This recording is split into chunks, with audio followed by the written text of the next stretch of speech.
Welcome to the very best part of my broadcast week. Ro Khanna is our guest this week. He's been on the program before, May 2020, for those of you who are deeply versed in Takeout podcast archives. Ro is an interesting character here in Washington. Progressive, Biden supporter, co-chair for Bernie Sanders back in 2020. Talks about progressive capitalism, and right now is in the midst of a kind of a low-level dispute with Nicole Shanahan, who is the running mate chosen by Robert F. Kennedy Jr.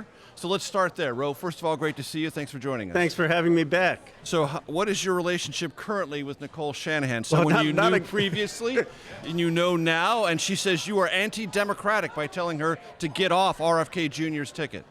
Well, Nicole was an acquaintance slash political friend. We would get together for coffee, drinks once or twice a year. She's a passionate advocate on climate, passionate advocate on regenerative agriculture, had supported my work there, had supported other causes that we both cared about.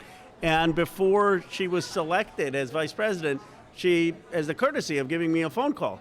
And I was kind of blown away. I mean, about a week before I had heard buzz, I didn't really think it was real. She said, no, this is real. And I made a polite case. I said, Nicole, you have the right to run, but look at all the causes you care about: climate, abortion rights, support the president, help us reform the party from the inside. And she said, "Ro, no, I'm gonna run." I sent her a text after that saying, "Look, you have the right to run, but I hope you'll join the president." And then sent her an open letter. And so I don't think it's anti-democratic to make the case that she should support Biden. I mean, I'm not saying she doesn't have the right to run. Should she get off the ticket? She should be, yes, she should support President Biden. I mean, unless she wants to stay on the ticket and campaign for Biden, I guess that's another way she could do it. Dimension not yet thought of. But yeah, no, I think she should reconsider and support the president. And this does not mean, but do I think like we should make it harder for them to get access to ballots? No. Do I think the place should be rigged in any way so you can't have third parties? No. I'm just talking about her personal decision. And my view is the stakes are too high and that she should support the president. What do you believe the net effect of her RFK Jr. candidacy is in the 2024 campaign? Not good. I mean, it's your perspective. Be more specific. What do you mean not good? Well, not good in reelecting the president. I mean, and I don't sugarcoat things. I mean, the reality is that Donald Trump, we were talking about this before the show, has never gotten to 51%. You know, there's a ceiling for him. I don't know whether that ceiling is 45, 46, 47, but the more candidates you have that make it possible for Donald Trump to win with less than 50%, the better the chances for Trump. So can Biden win with Robert Kennedy on the ballot? Sure, but it makes it harder. Why does it make it harder? What is, from your vantage point, Ro Khanna, the RFK Jr. appeal to progressives? Well, I think it makes it harder for anyone who has a real problem with both Biden and Trump, who may say, look, I don't love Biden, but I'm not voting Donald Trump, and I'm going to vote for Joe Biden. And now you got another candidate, Robert Kennedy. He's got the Kennedy name. That still matters. And some of those voters may say, all right, I'll just vote for this Robert Kennedy guy. And I think there are more of those voters who would have voted for Biden than would have voted for Trump. Now, if you look at Kennedy on Israel policy, he's way to the right of Biden. But most voters are not as informed. And so those people who have a problem, young voters, others with Biden's policy on Gaza, they may also they may just say, I'm going to pull the lever for Kennedy. Should the president's re-election campaign be more aggressive going after and knocking down RFK Jr.? I don't think that would work. I don't think the personal insults at him, I think that could backfire. But what I would do is be more aggressive in talking to young voters, to independent voters, to making the case that we have a future-oriented vision, an inspiring vision, and talking about the complex issues directly. You know, I had an agenda from the Biden campaign. It was meet and greet with students, meet and greet with students, meet and greet with students. I said, Major's not going to cover that. Well, let's throw some, what about talking to students about Israel-Palestine? What about talking to students about student loans? What about talking to students about what they don't like or like about the climate? We can't have a vanilla campaign. We got to have some fireworks. We got to be honest about the issues and then give a sense of where we're going in the future to capture people's excitement. Where is the Biden re-election campaign on the vanilla scale currently? This is why you did Sunday TV and all the things. Look, I think they've got to. The president's got to bring out more of his State of the Union. That was a 9 in terms of passion, and that's the Biden we need. Someone who's jousting with Marjorie Taylor Greene. I think the president would be fine. I mean, I know they may not like that. Going to a town hall, do what I did. I went to UNLV. I had a town hall on the Middle East. And the reason I'm dwelling on this is because you look at voters under 35, that's on their TikTok feeds, that's on their Instagram feeds. We invited everyone from the Palestinian groups to the Jewish groups, everyone from Hillel to the Chabad House to Justice for Palestine groups. And it was a civil conversation. The people were civil, thoughtful, interesting, and I think the president should engage in that. Should engage in student loans. Let's have a town hall on student loans. People would say, oh, he's going to make a gaffe. How many gaffes has Donald Trump made? I mean, he makes gaffes all the time. Joe Biden's made gaffes all the time. It hasn't hurt him. He became president. So my view is he's obviously knows how to do something. You got to get him senator, vice president, president. Put him out there. Let people mix it up. Is the Robert F. Kennedy Jr. campaign, from your perspective, coherent? Let me give him where I think there is some appeal, and then where I don't understand what's going on. Maybe I'll start with I don't understand what's going on. I don't understand where he comes close to making a sympathetic case for the people who, in January 6th, knocked down them activists. Yeah, I mean, I don't get that. I mean, then they withdrew it or tried to withdraw it. Yeah, I mean, especially given his family's history. I don't get that. How he can even come close to people who are engaged in violence. That strikes you as incoherent. It strikes me as incoherent and not consistent with his legacy or who he is at his best. Like I don't get that part of him. I don't fully understand the vaccine part. I don't understand it. The place where I think he does have some connection is when he says our Pentagon budget is too bloated. We've been in too many overseas wars. We've got corporations that have not given Americans a fair shot. There are forces that have led to the working and middle class not having a fair fight. And that messaging, populism, has some appeal. But I think it is melded with a incoherence that does him a disservice. Are you similarly concerned about Cornel West's third-party candidacy? I know Cornel. We know each other from the Bernie campaign. Cornel is one of the most brilliant intellectuals, but that's different than running for president. I'm not sure Cornel's going to get on the ballots, and that's. He's out there. He wants to speak about economic justice, racial justice, human rights. That more power to him. I think he can make his point without hurting the president. And at the end of the day, I'm not sure he's going to get on the ballots to hurt. Speaking of ballots, do you fear that Robert F. Kennedy Jr. and No Labels could come together and he could find ballot access otherwise unavailable? I do think there's a possibility of that. I think that would really hurt, though, even the economic populist appeal that I said, right? I mean, Kennedy's whole... Because No Labels is not necessarily a hotbed of economic populism. No, and you listen to Kennedy's announcement speech, which I listened to, and the parts where he's talking about the military-industrial complex and defense contractors making too much and not being in overseas wars and corporations making too much profits. You they're listing the No Labels donors. Huh? Yeah. So then you get No Labels donors to fund you, and there's a bunch of hypocrisy. So I would say that would hurt his message, and I think it'd come at a huge cost, because right now he has at least a quirky outsider perspective. That's the voice of Ro Khanna, our special guest. Segment 2 of the Takeout coming your way in just 1 second. Yeah, I'm all for helping with the defense, but not with the offense. At this point, we need a permanent ceasefire and release of hostages.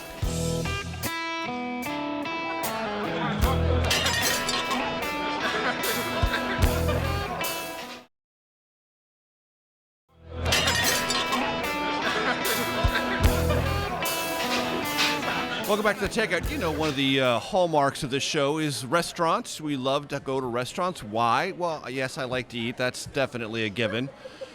But as you know, it's a fundamental truth of this show.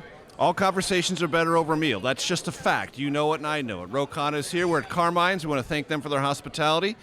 And you know, we always pay for our food. When I say hospitality, I just mean putting up with us. We pay for everything. My dinner's on its way. So, Ro, I want to talk to you. You mentioned about Gaza, Israel. This is an enormous issue for the globe. It's an enormous issue for the future of Israel. It's a very pressing issue as a matter of policy and politics for the White House. Are you currently satisfied with President Biden's approach and emphasis on civilian populations achieving some sort of protection in this conflict with Israel? I believe the president has come a lot closer to where I and some progressive Democrats are than us coming closer to where he is. So he's moving in the right direction. Did the tragedy of the World Central Kitchen force him in that direction? I think he's been inching in that direction, but that, I think, was a galvanizing event. A key moment. And it was the first time that he clearly stood up to Netanyahu publicly. And Netanyahu relented. I mean, Netanyahu then let in aid. So in part, then people say, well, okay, if you can, your whole argument has been, well, Netanyahu's doing his own thing. What influence do I have? But the first time you told him that you wanted something done, he relented.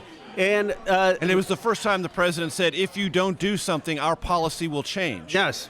Look, Ronald Reagan, when Menachem Begin was Prime Minister of Israel, and Israel was going on too far in Lebanon, called up Menachem Begin and said, you will stop. And Menachem Begin stopped within a few hours, and Reagan later said, I never realized how powerful the American presidency was until that moment. And I believe that the president has enormous power with Netanyahu. He did the right thing by standing with Israel in the beginning after the heinous October 7th attacks. Those should be condemned unequivocally. There should be no dispute that Hamas is a terrorist organization, that Hamas engaged in sexual violence of the worst kinds.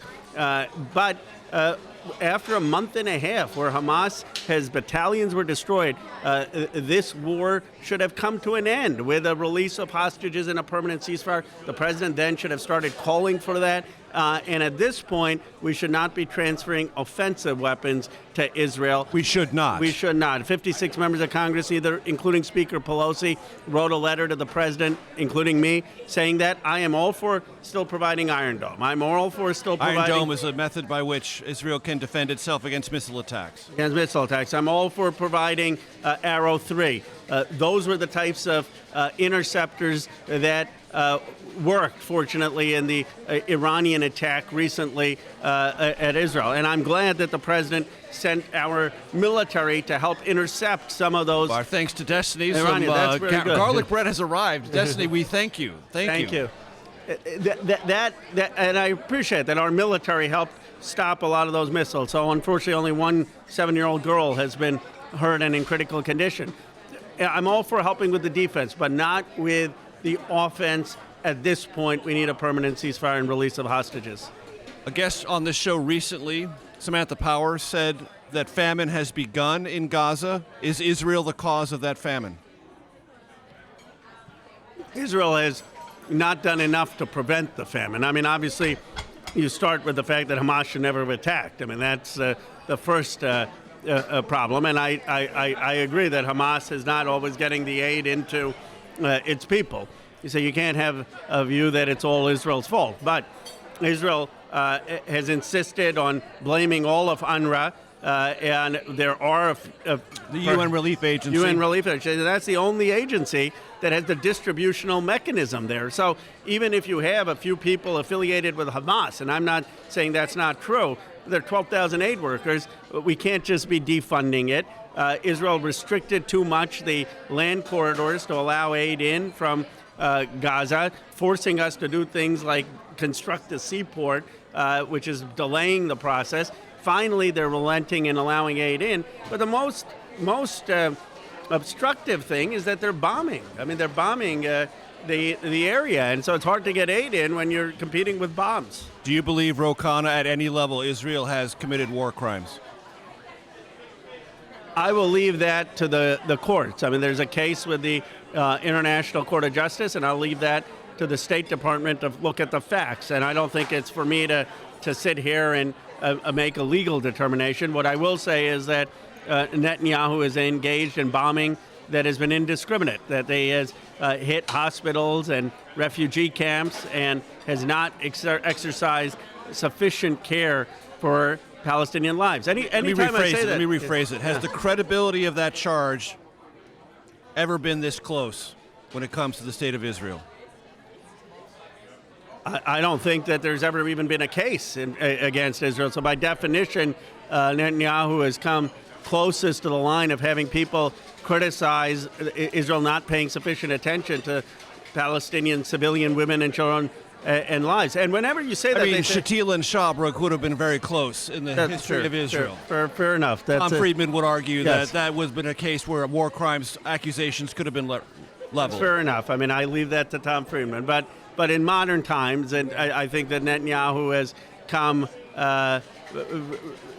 shown an indifference that has not made Israel look well in the global community. And I think anytime someone says that... Do you believe Netanyahu is missing something about what's happening to Israel's reputation in this moment globally? He's either missing it or he doesn't care. But I would just say to the Prime Minister, come talk to voters under 40 in America. You know, what do you understand? I mean, just is someone briefing you on TikTok and Instagram and the feeds? I mean, you're losing young Jewish voters. You're usually losing young Jewish Americans. I heard secondhand a story, but I think it's true, and I don't mind repeating it with the caveat that it's secondhand. Our ambassador to Israel came back, and he was telling a friend of his, Tom Nines, he said, you know, with some curse words, my daughter, I'd have no problem that she's to my left, but does she have to be at a Free Palestine rally in New York?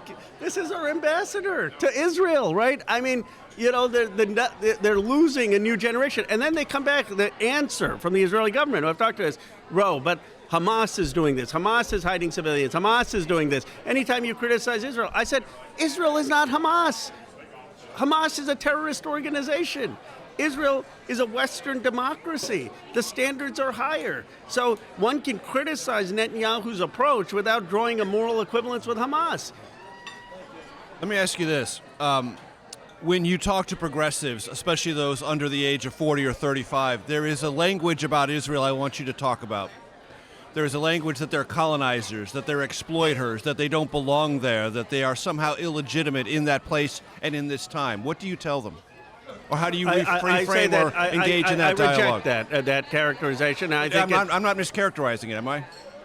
Certainly among some. Not across the board. But among some of the college campuses and among some of the protesters, that language is used. And as progressive Democrats, we should acknowledge that there is an anti-Semitism that is prevalent in the United States. And I think denial of Israel's right to exist as a Jewish state is a form of anti-Semitism.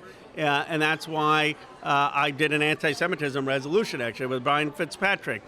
There's complexity to the story, right? I mean, Israel traces its roots back after the Canaanites. I mean, I guess you could say Canaanites had the first claim to the land, but they have a claim that goes back thousands of years to Abraham and to David. The Palestinians trace their heritage back thousands of years. As an Indian American, I'm tempted to do what my grandfather would say. It's all the British's fault, but the reality is that the British didn't help the situation. No, they did not. And so, but the situation is complex. And if we want to have peace, we have to understand that there are complex narratives, and it's not as simple as saying one side is a colonizer and the other side is not. That's different than saying one side is engaged in the occupation in the West Bank and Gaza, and the occupation needs to end. That's the voice of Ro Khanna. Carmine's is our host restaurant. We have some delectable food here. Segment 3 of the Takeout coming your way in just one moment. First, let's acknowledge that immigrants enrich the United States. Then let's have a secure border and actually solve the problem, which this president has tried to do from day one.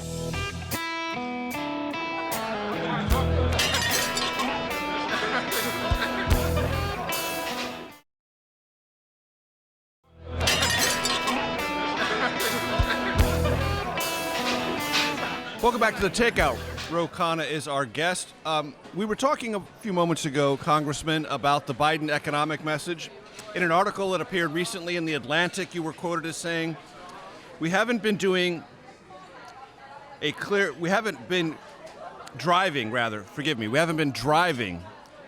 message. We have to have a better message on the economy, and we have to have a better message on immigration. Do you still believe that? I do. I would say two things on the economic message. One, we have to understand people's pain and anger and frustration on two accounts. One, on an immediate basis. Rents are still high.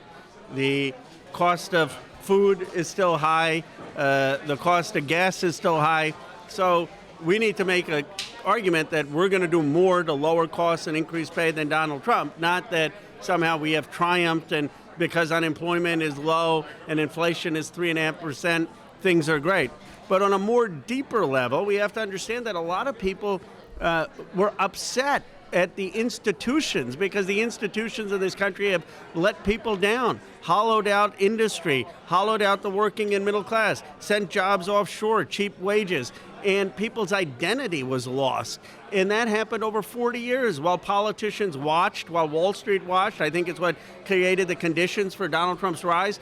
And so to go to these communities and say, we understand that you were shafted. We understand you don't see yourself in modernity in terms of the economy. We understand why your parents' life may have been better. And here's our vision for what we want to do. And by the way, we're not going to finish the job in 8 years. This is a 20-year project to rebuild places like Johnstown, Pennsylvania.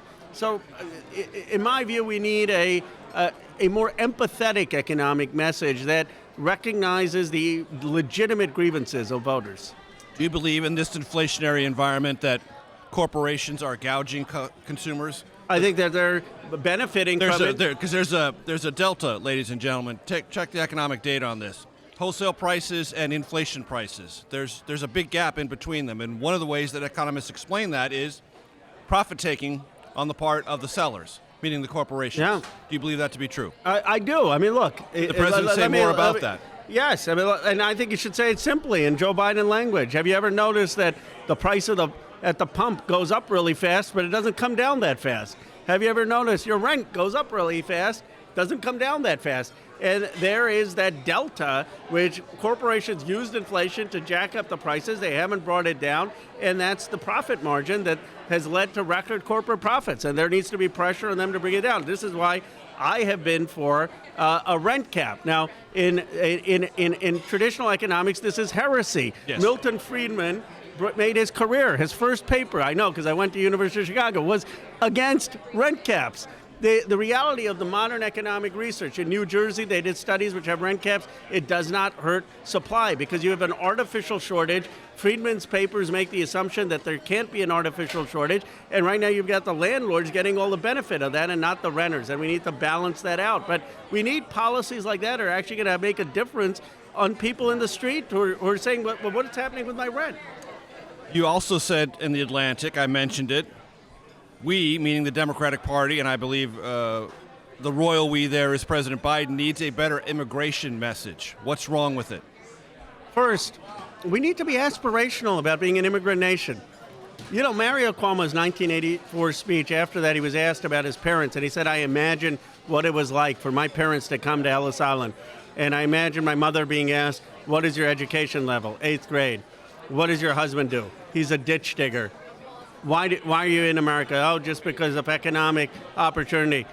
What's your hope for your son? Nothing much, just that he becomes governor of New York. You know, and Cuomo tells it with much more flourish.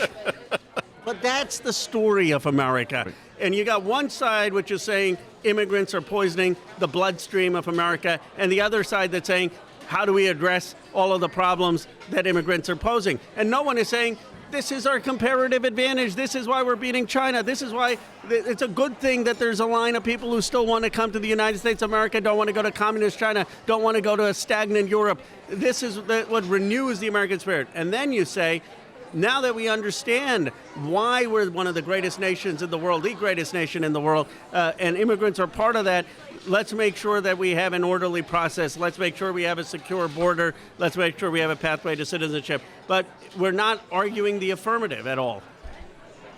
And yet, when President Trump, former President Trump, or his supporters hear you, they would say, well, that's just Ro Khanna dressing up an open borders policy.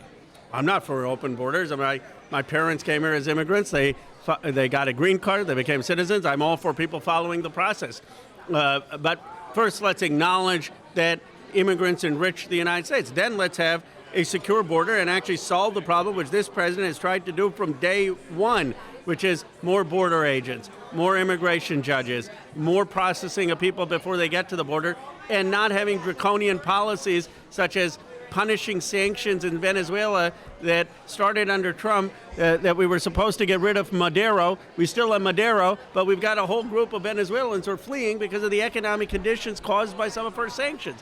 It's a less destabilizing policy in Latin America, and then working with AMLO and others in Mexico to figure out how we solve the policies with Latin America and Mexico. But the Republicans want the issue. They don't want the solutions on this. But you're not in favor of the bill that was passed or proposed in the Senate that the president endorsed that had none of the progressive approaches to immigration and had all of the restrictive Republican approaches. You know what the tragedy is? I never had to even cast the hard vote.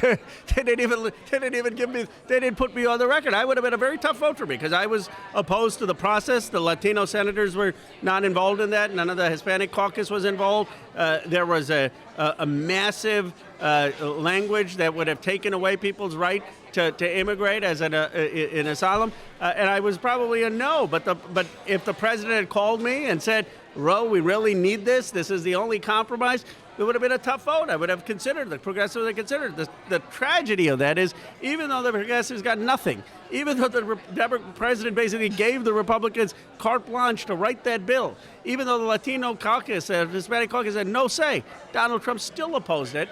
And the sad part is he's paying no political price for it because he's still 20 points up on immigration. I mean, it's just a sad part, and that's why he did it. It's politics. When Donald Trump talks about, as he frequently does, concentration camps and mass deportations in this country, what comes to your mind?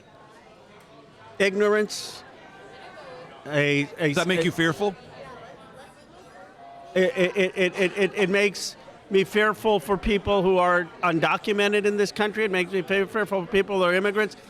I have enough faith still. I mean, maybe this is the optimism in me, my Bucks County roots, that I think this country is strong and our institutions are strong and our character is strong, that we would successfully resist the president if Trump somehow won again, his ability to do that, including the courts, which I have criticized and have disappointed me, but they did uphold the election in 2020.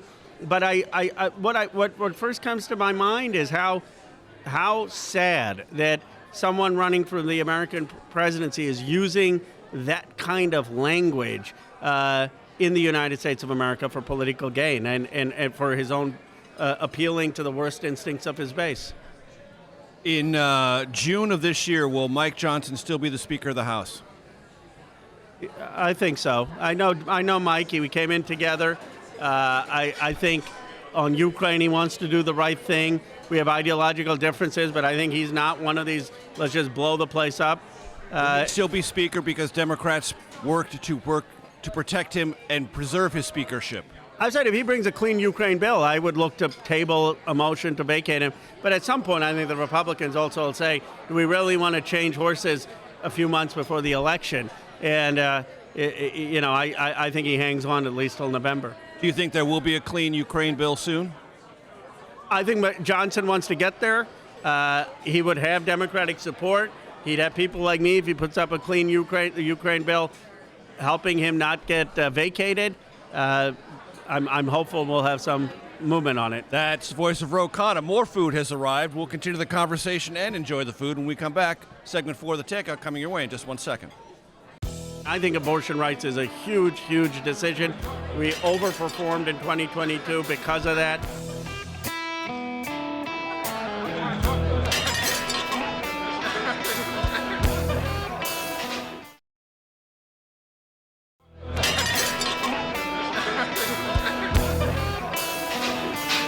Welcome back to the Takeout, continuing our conversation with Ro Khanna.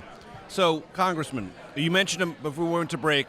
if the Speaker of the House, Mike Johnson, brings a clean Ukraine bill? Well, what if he brings the Senate-passed bill that has aid to Israel, Ukraine, Asia Pacific, and in that aid to Israel is offensive weapons? What about that? I have a challenge with that. We can't amend it. Right, you just got to take it up or down.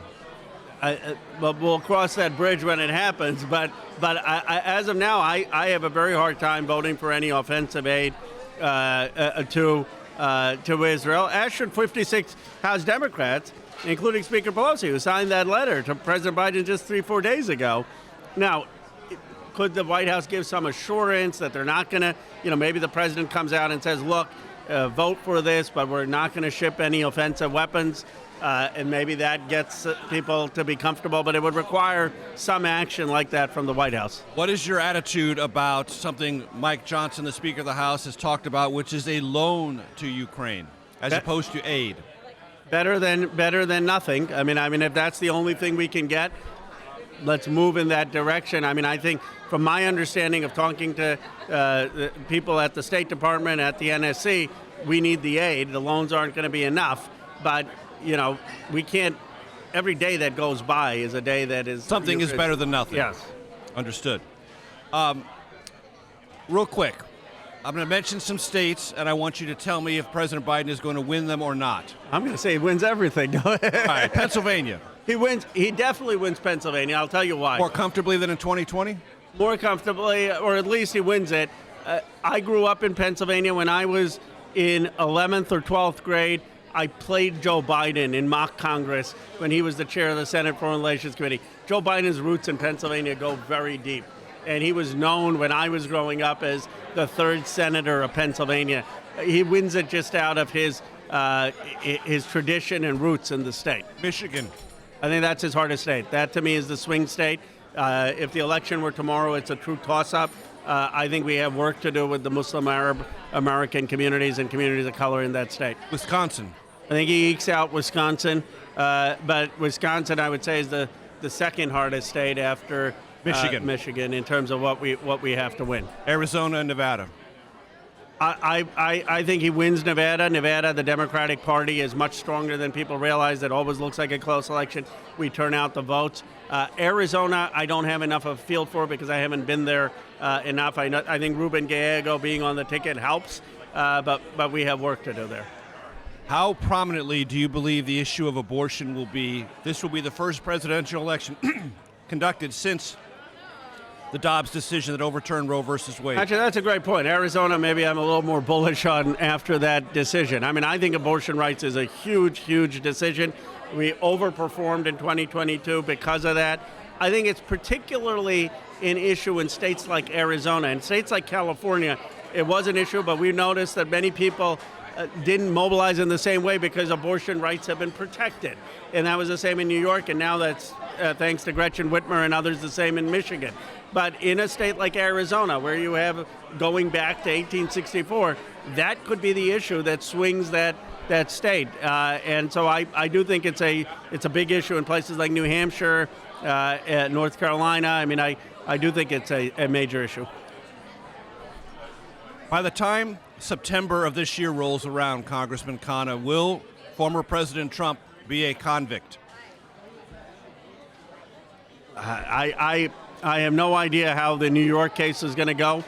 I think he's obviously violated the law on it. What the jury thinks is the appropriate penalty, I'll leave it for them to decide.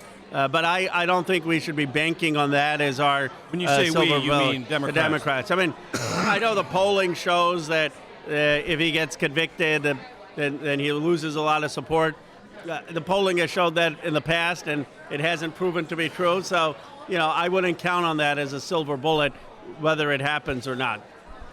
What is your degree of confidence the Supreme Court will nullify, that means reject, former President Trump's sweeping assertion of absolute immunity for a president of the United States? I think they'll reject it, but they've already done him a big favor by just taking the case and delaying the case on insurrection. And so why has that been a benefit to the former president? Well, I think the most serious case for the president wasn't on the hush money. I mean, I don't condone it, but, what he did was a major violation of campaign law. but nowhere near the magnitude of instigating an insurrection in January 6th. And had that case taken place in D.C. and had he been convicted of insurrection, I don't doubt that his numbers would have really fallen. The New York case, I'm just less sure of the political impact. And what the Supreme Court did by taking this case is more or less ensured that that D.C. case will not be heard in time for the election. And just to be clear, Jack Smith did not charge the former president with insurrection. Correct. There are other charges related to what happened on January 6th. Many others have described it as an insurrection. But that's not the charge. Fair enough. Yes, I mean, he's. But by the Supreme Court having oral arguments, not taking on board the three-judge panel on the D.C. Circuit Court of Appeals, who wrote a very lengthy judgment on this, which I think was tailor-made for the court to look at, read all the precedent, read all the history, read all the law, and say, that's where we're going to come down anyway. By not doing that, the Supreme Court has informally given the former president room. Is that your vantage point? He's giving him room to delay, and I don't think even Roberts, and I'm not a fan of this court for multiple reasons we could go into, including getting rid of Roe, but I don't think they would go so far as to rule that a president is totally immune from prosecution. I mean, but I don't think they get there until much closer to the election, and by then it's too late to make the whole case. Do you believe there's a state that President Biden and Vice President Harris lost in 2020 that can be won in 2024? North Carolina, especially given the gubernatorial candidate there is very extreme, similar to the gubernatorial candidate who Josh Shapiro beat by 10, 15 points. I mean, Pennsylvania. In Pennsylvania, Shapiro won Pennsylvania. In North Carolina, I think you have a person way to the right of Trump on some of these social issues, racial issues. So I think North Carolina and abortion is a good state for us. Florida is always tough, but again, abortion is a big issue there on the ballot. 6-week ban. Yeah, 6-week ban. I mean, we can be competitive there. And then the advantage the president's going to have is a financial and organizational advantage. He's going to be able to compete in Florida, in an Ohio, in a North Carolina, and Georgia, and Arizona, and the Midwest. Trump is going to have to make choices that this president, fortunately, won't have to make. So we just need one or two of those states to break our way. What about Texas? Look, Texas, I think we should compete, but it's always the always the holy grail that we think we've become this permanent majority and it slips away. Maybe if Beto O'Rourke were running, he would put it in play. But I think we have ample evidence on the no side of that ledger. Well, you get close with Cruz.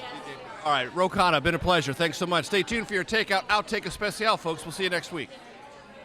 It's more about how do we start to have a conversation with people in this country with a respect where you can disagree but not demonize each other.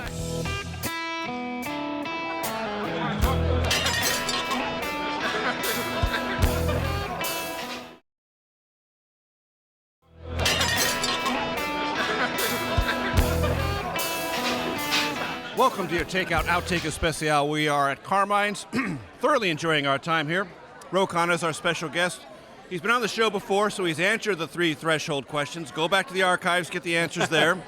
So I want to ask you, spend 3 minutes talking about this because I think this is a fascinating insight into your experience in politics. Who is Derek Longo? Derek Longo is my social studies teacher. Boy, you really read the article. From high school. From high school. He came into Bucks my County, class. Pennsylvania. Bucks County, Pennsylvania, Council Rock. He would come into class dressed as Theodore Roosevelt, and he would do things like have the students discuss what it's like negotiating at the Treaty of Versailles. He gave me my love of American history. He's a great teacher, in other words. Incredible teacher, one of my best teachers, and I count my time at Chicago and fancy law schools. He was one of my best teachers. And, he had suffered a terrible, terrible tragedy. His daughter, who was pregnant, was hit by a bus driver, killed. His son was severely injured, fortunately recovered. The bus driver had been on drugs. And ever since I learned of that, I've invited him every year to come to the Capitol. He hasn't felt like it. I still hope if he listens to this, he'll take me up on it. But I recently went back to Bucks County, and found out at the prodding of one of the journalists as he was praising me. He said, "Well, would you vote for Ro if he were running for Congress in your district?" And Longo has this pained expression. "Well, I have so much respect for him. I like him, but. And then he talks about how he's been a Trump supporter 2 times in a row. And the lesson to me about that was we should not stereotype who these Trump voters are. I mean, here's a teacher who I have tremendous respect for, still do, who's voting for Learned, Trump. someone who believes in education, someone who believes in all the sort of verities of small L liberalism. Absolutely, who went above and beyond in the classroom, who was passionate, who obviously I was shocked when he told me he was a Trump voter because I didn't have any idea of his ideology growing up or in the classroom. And he said it was, and it's too much of one of the things the Atlantic doesn't get into because it makes it seem like, oh, he's voting for Trump just because he lost his daughter and on crime. Right. And it was much more complex. I mean, the writer did a great job, Russell Berman, but he couldn't cover the whole conversation. But Longo talks about some of the policies that he still agrees with Trump on entrepreneurship, economics, and even though he doesn't like some of the personality and what it would take to win back his trust. And it's less about the specifics of Derek Longo, but it's more about how do we start to have a conversation with people in this country with a respect where you can disagree, but not demonize each other, not think that somehow you're morally superior to the other person, have some sense of common American identity, and to suspend this immediate judgment of our own conviction in the truth of our views. And that, to me, is what this country needs to move forward. That sounds like you're talking to some of your fellow Democrats when you say those words.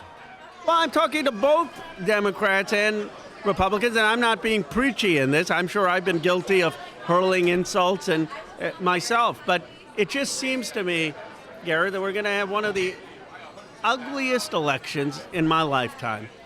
And what I hear across this country is, how are we going to have healing? How are we going to have reconciliation? After these two people who run for president are both around 80 years old and don't represent the future of the country, neither of them do. I mean, who's going to pick up the pieces? Who's going to rebuild this country? How are we going to come together? Are we going to perpetually be in a state where every Republican tries to inch out in the red states and Democrats in the blue states? Or is there any hope of having a common purpose again? And that is the task of my generation in Congress. There are good people on both sides, like Mike Gallagher, and I can name others on Democratic. But what are we going to do to build this country up post-Trump or Biden? That's the voice of Ro Khanna.